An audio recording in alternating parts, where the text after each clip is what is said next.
YouTube के माध्यम से जुड़े हुए आप सभी छात्रों का आर्यव्रत क्लासेस में हार्दिक स्वागत, हार्दिक अभिनंदन करते हैं। दोस्तों, हमारे संस्कृत विषय के साथ साथ हम आज शुरू करने जा रहे हैं भारतीय इतिहास।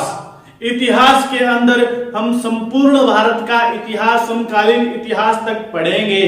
ठीक है मित्रों, तो हम शुरू करते हैं बिना आपका एक समय भी खराब किए इतिहास विषय को। तो सबसे पहले हमें पता होना चाहिए इतिहास कहते किसे हैं। ठीक है ना, पता होना चाहिए इतिहास किसे कहते हैं। इतिहास तीन शब्दों के माध्यम से ये शब्द बना है इतिहास। एक है इति, सबसे पहले कौन सा है इति, उसके बाद में है हा, उसके बाद में है आस। इति इसका अर्थ होता है इस प्रकार से।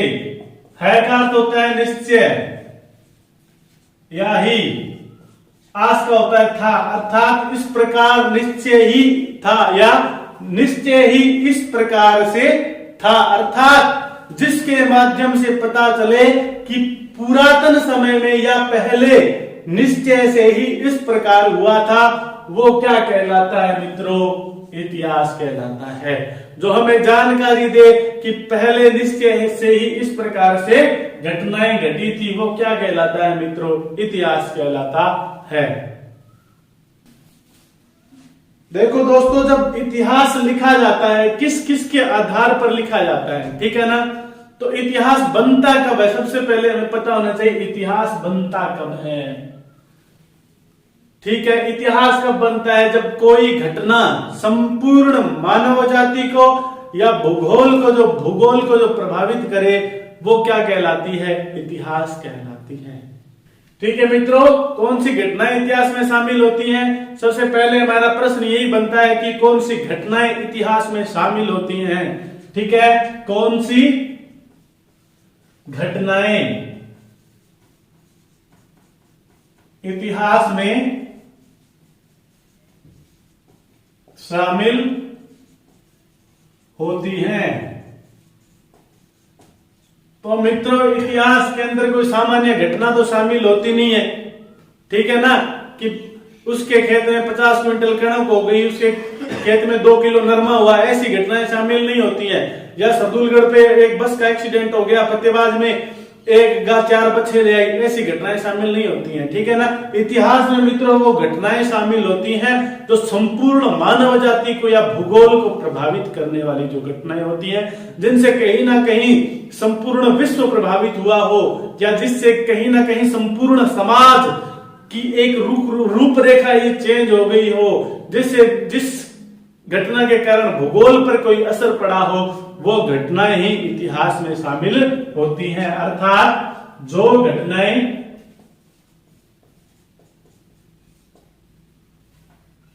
संपूर्ण प्राणी मात्र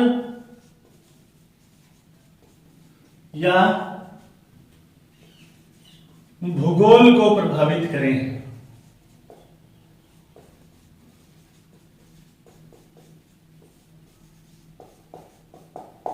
ठीक है ना, जो घटनाएं संपूर्ण विश्व, संपूर्ण प्राणी मात्र, संपूर्ण भूगोल को प्रभावित करे, वो घटनाएं इतिहास में शामिल होती हैं। वर्तमान समय में कोरोना जो चल रहा है ना, जब संपूर्ण विश्व को प्रभावित करने वाली घटना है, इसलिए यह इतिहास में शामिल होगी।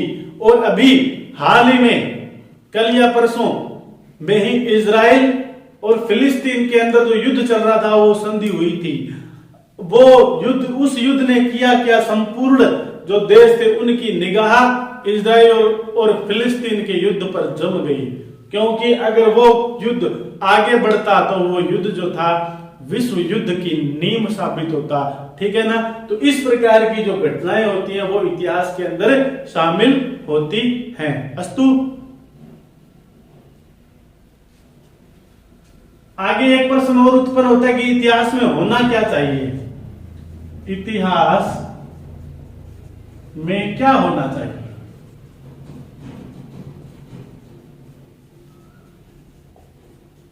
तो इतिहास लिखते वक्त या इतिहास पढ़ते वक्त हमेशा क्या होना चाहिए? क्रमबद्धता होनी चाहिए। ठीक है ना, कभी भी इतिहास ऐसे नहीं पहले मुगल काल पढ़ा और उसके बाद में मौर्य काल शुरू कर दिया, उसके बाद में सभ्यता शुरू कर दी, उसके बाद में पाषाण युग शुरू कर दिया। ऐसे नहीं होना चाहिए। इतिहास बिल्कुल क्रमबद्ध स्टेप बाय स्टेप होना चाहिए। जो घटना पहले हुई उसका पहले विवरण, जो घटना बाद में हुई बाद में विवरण, अर्थात क्या होना चाहिए, क्रमबद्ध होना चाहिए। तो इतिहास में क्या होना चाहिए मित्रों, क्रमबद्धता। ठीक है, 2 पॉइंट हमारे सामने आए। और तीसरा पॉइंट और सबसे, इतिहास किसके आधार पर लिखा जाता है। ठीक है ना, इतिहास किसके आधार पर लिखा जाता है। तो देखिए दोस्तों, इतिहास किसके आधार पर लिखा जाता है। इतिहास कभी भी कभी की कल्पनाओं के आधार पर इतिहास नहीं लिखा जाता है। इतिहास में कभी ऐसा नहीं लिखा जाता कि आदमी पंखों से उड़ता था, क्योंकि इसका कोई साक्ष्य नहीं है। ठीक है ना, इतिहास में ये नहीं लिखा जाता कि आदमी के सिर पर सींग होते थे, क्यों, इसका साक्ष्य नहीं है। तो क्या किसके आधार पर होना चाहिए मित्रों, साक्ष्य के आधार पर होना चाहिए। इतिहास लिखते वक्त आपके पास कोई ना कोई उस घटना से संबंधित साक्ष्य अवश्य होने चाहिए। ठीक है ना। साक्ष्य कितने प्रकार के होते हैं दोस्तों, साक्ष्य 3 प्रकार के होते हैं। 3 प्रकार के साक्ष्य होते हैं। साक्ष्य अर्थात एविडेंस, बिना एविडेंस के इतिहास नहीं लिखा जाता है। 3 प्रकार के साक्ष्य कौन से है, तो देखिए,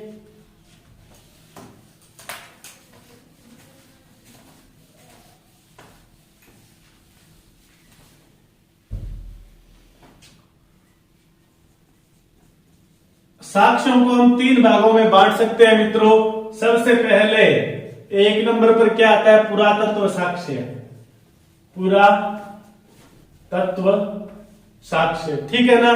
दूसरे नंबर पर क्या आता है, दूसरे नंबर पर आते हैं मित्रों साहित्य। ठीक है। और तीसरे नंबर पर जब हम पढ़ते हैं तो क्या पढ़ा जाता है, विदेशी विवरण। विदेशी विवरण साक्ष्य जो है, इतिहास लिखते वक्त जिन साक्ष्यों का इस्तेमाल किया जाता है ना, वे साक्ष्य 3 प्रकार के होते हैं दोस्तों। सबसे 1 नंबर पर क्या होता है, पुरातत्व साक्ष्य होते हैं। दूसरा साहित्यिक साक्ष्य होते हैं। और तीसरा क्या होता है मित्रों, विदेशी विवरण होता है। पुरातत्व साक्ष्य में क्या क्या आता है, पुरातत्व साक्ष्य में आता है, सर्वप्रथम आते हैं मित्रों औजार या हथियार। आदि मानव जिन औजारों और जिन हथियारों का इस्तेमाल करता है, उन हथियारों को, उन पत्थरों को भी हम साक्ष्य के रूप में प्रयोग करते हैं कि मनुष्य इस प्रकार के पत्थरों का इस्तेमाल करता था। शिकार में पढ़ेंगे ना आगे जब जाएंगे, तो कि इस काल का मनुष्य इस प्रकार के पत्थरों का इस्तेमाल करता था। ठीक है, तो ये होते हैं औजार। उसके बाद में हम किसका प्रयोग करते हैं, मृद भांड।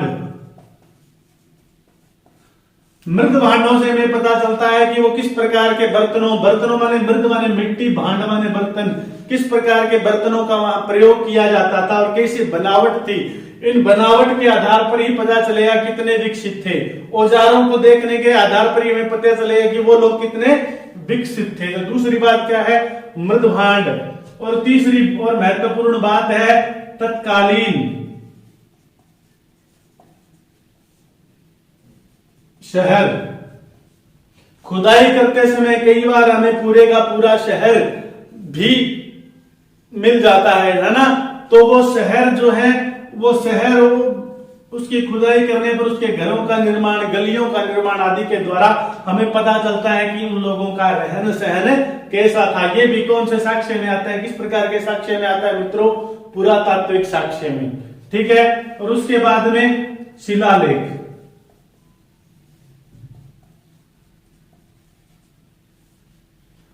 शिलालेख क्या होते हैं मित्रों, सबसे पहले हमें पता होना चाहिए, शिला के ऊपर लिखा गया लेख ही क्या कहलाता है, शिलालेख।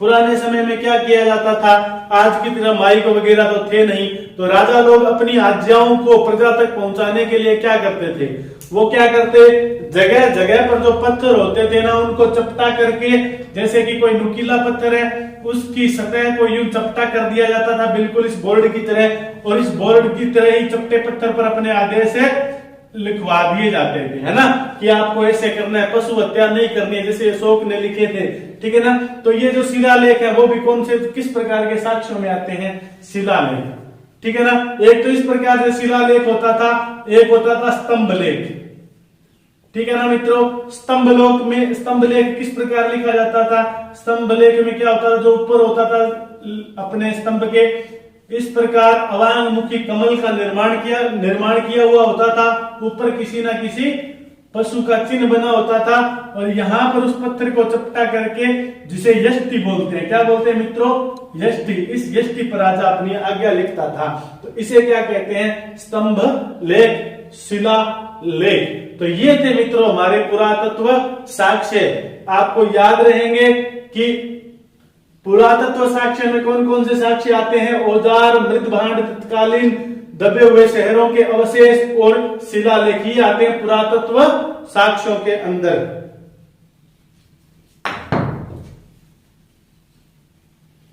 आगे हम पढ़ते हैं साहित्यिक साक्ष्य कौन कौन से होते हैं।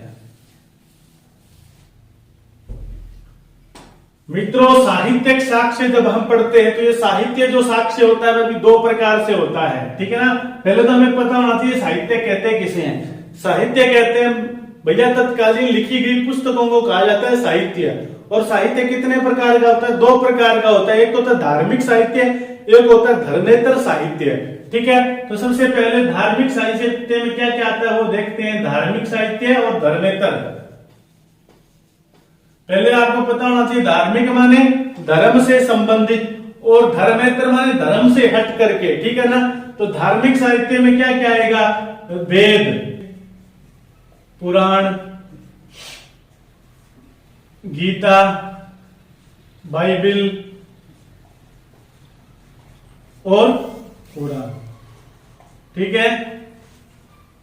तो जो धार्मिक पुस्तकें हैं इन्हें हम धार्मिक साक्ष्य के तौर पर धार्मिक साहित्य में प्रयोग करते हैं। और दूसरा होता है धर्मेतर जो साक्ष्य होते हैं, धर्मेतर जो साहित्य होता है, जैसे कि इस प्रकार के राजतरंगिणी,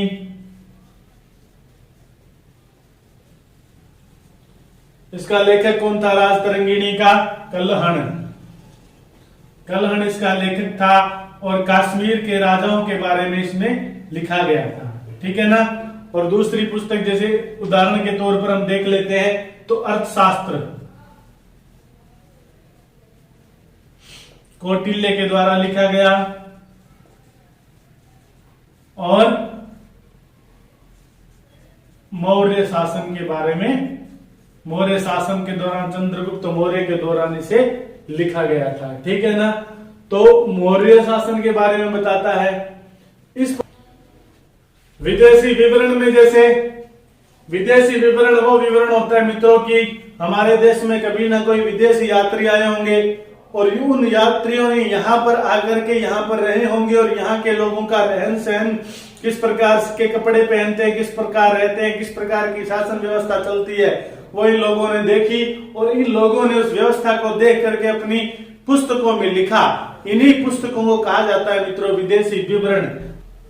तो दोस्तों अब हम बात करते हैं विदेशी विवरण की। विदेशी विवरण कहते किसे हैं तो हमें पता होना चाहिए। विदेशी विवरण कहा जाता है कि कभी न कभी किसी न किसी कालखंड में हमारे देश में विदेशी यात्री आए होंगे। विदेशी यात्री आए और उन्होंने भारत के लोगों का रहना सहना देखा, किस प्रकार के वस्त्र पहनते हैं, किस प्रकार की शासन व्यवस्था है, किस प्रकार का ये लोग भोजन करते हैं, किस प्रकार के इनके आदर्श हैं, यहाँ की शिक्षा व्यवस्था कैसी है, यहाँ पर रहे, उन्होंने देखा और स्वयं भी पढ़े और उसी रहन सहन को, उसी जो कुछ उन्होंने देखा, जैसा उन्हें उचित लगा वैसा उन्होंने अपनी पुस्तकों के अंदर लिखा है। इसी विवरण को विदेशी विवरण कहते हैं मित्रों। और ये विदेशी विवरण हमारे इतिहास में बड़ा महत्वपूर्ण प्रभाव डालता है। क्योंकि घर वाले कितना भी अच्छा बताए लेकिन बाहर वाला जब कहे हाँ ये व्यक्ति अच्छा है तभी उसको उत्तम व्यक्ति माना जाता है, ठीक है ना। और भारतीय इतिहास की तो ये बड़ी विडंबना रही है कि जिन जिन बातों पर विदेशियों ने मोहरें लगाई हैं वो बातें हमने बड़े सहजता से सहृदयता से धारण भी हमने वो बातें की हैं मित्रों, ठीक है ना। तो देखिए कि फाहियान भारत में आया, किस समय आया, चंद्रगुप्त द्वितीय के समय आया और इसने फोको की नाम की एक पुस्तक लिखी। इस पुस्तक ने तत्कालीन समाज के बारे में लिखा। इस पुस्तक को भारतीय इतिहास लिखने वाले इतिहासकार एक साक्ष्य के रूप में बड़ा सुंदर सहज ढंग से प्रयोग करते हैं। उसके बाद में ह्वेनसांग भारत आया। ह्वेनसांग हर्षवर्धन के समय भारत आया था, ठीक है ना। ह्वेनसांग किसके समय भारत आया, हर्षवर्धन के समय भारत आया। और पुस्तक कौन सी लिखी उसने, सीयू की नाम की एक पुस्तक है लिखी मित्रों, ठीक है ना। इस पुस्तक में तत्कालीन समय का वर्णन है और सबसे महत्वपूर्ण और important, very very important Megasthenes, सीधे का सीधा प्रश्न पूछ लिया जाता है कि मेगास्थनीज के द्वारा लिखी गई पुस्तक का नाम बताओ। तो मित्रों मेगास्थनीज ने इंडिका नाम की एक पुस्तक लिखी और वो आया था चंद्रगुप्त के समय आया और उस समय के शासन व्यवस्था के बारे में इसने इंडिका पुस्तक में लिखा। इसमें किस प्रकार का कुछ लिखा गया था वो हम पढ़ेंगे आगे। तो मित्रों आज हमने इतिहास इस शब्द के बारे में जाना। आगे के वीडियो में हम हमारा इतिहास का अध्ययन शुरू करेंगे। देखा जाए तो मित्रों यहीं से आपका इतिहास का अध्ययन शुरू हो जाता है। आगे की क्लासें, आगे की जो कक्षाएं रहेंगी कंटिन्यू रहेंगी इतिहास की। जो संपूर्ण जो प्रश्न आज आपके मन में उत्पन्न हो रहे हैं कि ये 3 कालों में बांटा जाता है, क्या होता है, संपूर्ण समकालीन इतिहास तक आपको बड़े ही क्रमबद्ध ढंग से, बड़ी ही जिम्मेदारी के साथ करवाया जाएगा। आप बने रहिए आर्यव्रत YouTube चैनल के साथ। अगली कक्षा में फिर मिलते हैं, तब तक के लिए नमस्कार।